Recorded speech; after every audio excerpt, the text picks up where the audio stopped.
The energy industry is undergoing a huge shift driven by ambitious decarbonisation goals. Today, we are joined by Leo Moreno, CEO of Zelestra, a global leader in renewable energy. We find out how Celestra is playing their part in the energy transition through tailored decarbonisation solutions for businesses.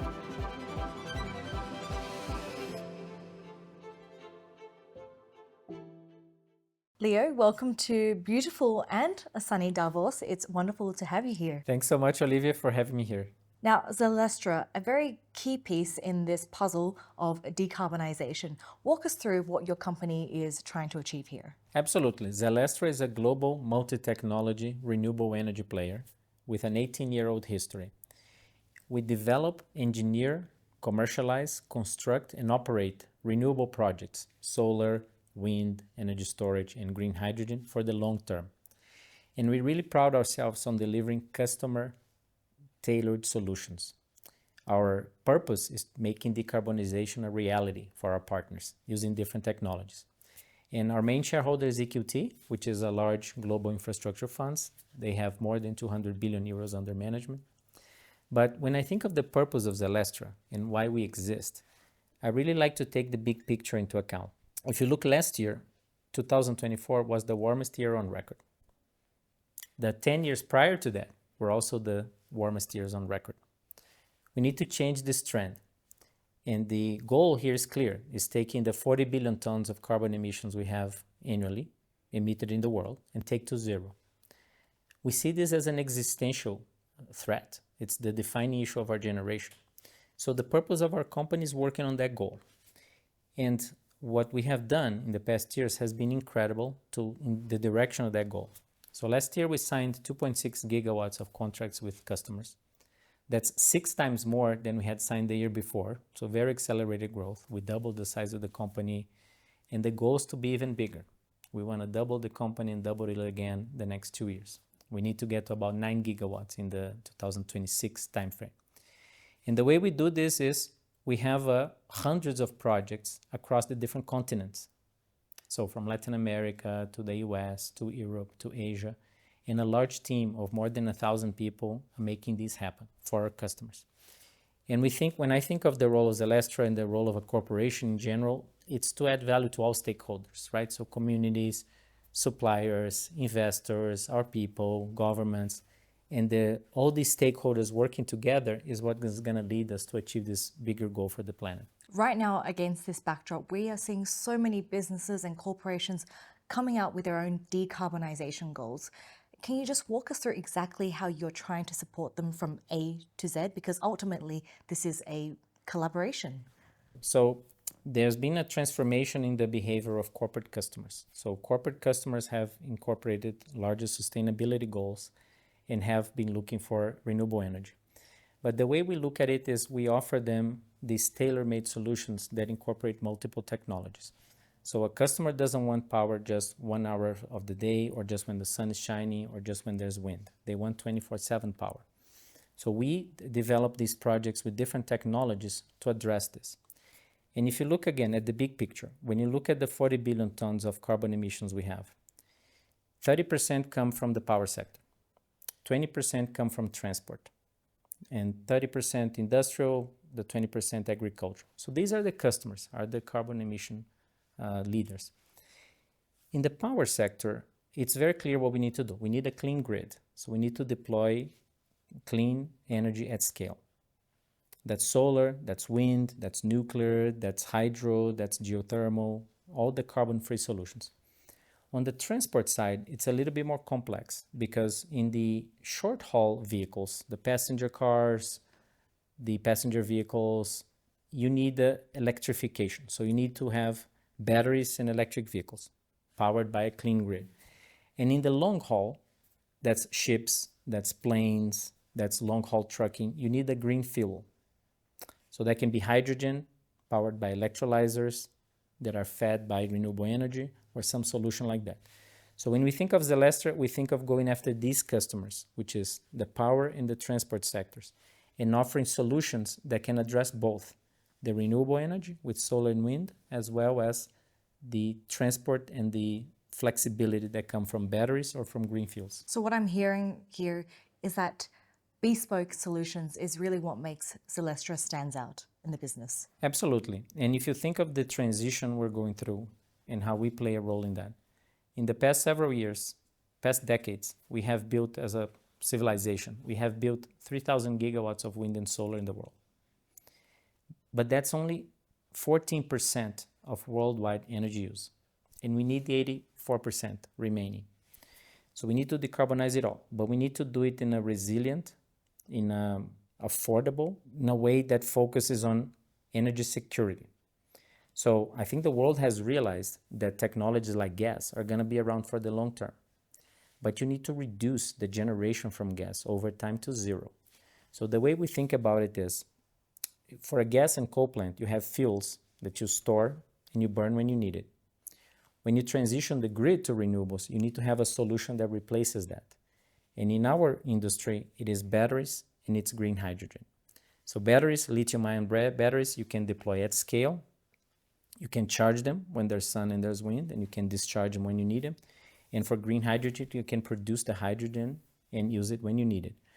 So our goal with customers, that's why we develop these trusted relationships with them, is to develop solutions that tackle all of these with the idea of decarbonizing the whole planet. I know, because you have a very customer-centric approach, and I guess this is something that you are trying to push forward even more, being closer to the customer. Absolutely, and that's an innovative approach for sure compared to other developers. A lot of developers, they develop a solar plant and they sell to whoever wants to buy the output. But we're the opposite. In the past year, we signed half of our contracts with the large data center hyperscalers. And the data center hyperscalers, you know, the revolution that we're seeing in AI is a transformation the world has never seen. The AI applications are transforming every sector, every industry, and we're just in the beginning of this massive hockey stick. Many of us still can't wrap our head around this. We can't imagine what could be coming in the next 5 or 10 years. Exactly. And the interesting thing is that these AI applications, the running of these models, what's behind them is the data centers. That these days we're building enormous amount of data centers. But behind the data centers is power, is the need for power. So a data center, 70 to 80% of the costs of a data center are power. And we want to do that carbon free. So to give you an idea of this magnitude, the amount of data centers that will be built just in the US in the next 5 years will require more energy than is consumed in all of Germany today. So one Germany in 5 years. So the magnitude of this is incredible. And that's how we develop these strategic relationships with these customers. Because they can't buy power from one project. They need large volumes at scale, flexible, to enable their business to thrive and to enable the AI revolution to continue. I want to pick up on the idea of technology. You mentioned that earlier. Obviously, we all turn to technology to make things more efficient, more reliable. How are you leveraging this within your own renewable energy projects? Yes, the way we look at it is, again, from a very customer-focused approach. When customers talk about us, they see us different in 3 ways. The first thing they say is that we're really listening. So an empathetic approach to the customer. So we really understand what the customer wants and what technologies would be needed to deliver what they want. In which countries, in which magnitude, which type of technology. So in that sense, a lot of times what customers want requires different projects or a combination of things. For example, in India, we were awarded a contract for over 1 gigawatt for firm dispatchable renewable energy. So this requires a combination of wind and solar and energy storage to deliver power 24/7 at scale, gigawatt scale. And when we can do that, that adds a much more value to the customer than a normal project. One more example we have, in Chile, we have a project called Aurora. Very interesting project, is in late stage development and will start construction soon. It's a solar project, 200 megawatts, but it has a mega battery, 1,000 megawatt hours of battery. So with the combination of the two, if the customer wants 5 hours a day, we can provide a 5-hour block just from the battery. Solar charges the battery, we dispatch 5 hours. If the customer wants 14 hours, we provide a little bit from the solar, a little bit from the battery. If the customer wants 24 hours, we can provide a smaller volume, but over 24 hours. So that differentiated approach with customers has enormous value for them. And finally, I love to touch on the company. It's based in Spain. Yes. It has a global footprint, and you at the helm, you come with an American mindset. How are you trying to find the best culture to move the company forward and to help drive the green transition? So we really believe that big companies that are very successful in the long term, they have three things. The first is they have a great vision and strategy. No great company was ever built without a great vision and strategy. That's needed. Second, you need people. If you have the best people, hyper motivated, your company will be amazing. And lastly is culture. And I really think that culture is the strongest of these elements. I really believe that saying, that famous saying, that culture eats strategy for breakfast. And at Zelestra, we really focus on this, on building a great culture. And we look at 5 things. We look at ownership, because we're trying to change the world. We're trying to create something very big at scale. So we need people that own this goal. So if the person thinks that their job is just to come and work a few hours for a large corporation, the feeling is not a feeling of changing the world. We need people that feel they own the company and they own the goals and they do everything they humanly possible to achieve the goals. The second is a growth mindset, because we really believe that anybody can become anything if they work hard enough. If you have grit and you have commitment, you can become anything.